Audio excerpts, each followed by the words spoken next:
Cwis rhyngweithiol ydy Cahoot a dwi'n paratoi cwestiynau o flaen llaw ar Cahoot.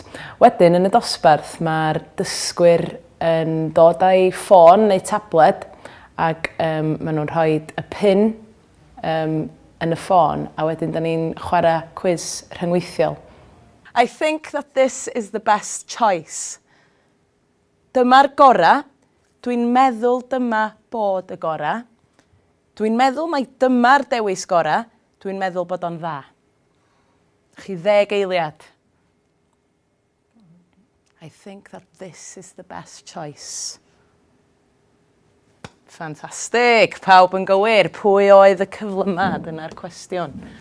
Owen ar y blaen, mae rhywun wedi cael ei Weetabix bore yma. Manteision defnyddio Cahoot ydy bod y dysgwyr mewn ffordd yn cael chydig o hwyl. Mae'n ffordd hwyliog o adolygu patrymau.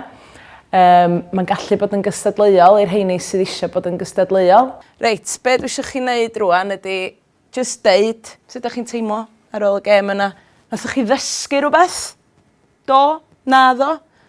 Os chi licio chwarae gêm fel eto? A sut ydych chi'n teimlo? Ydych chi'n hapus efo'ch perfformiad?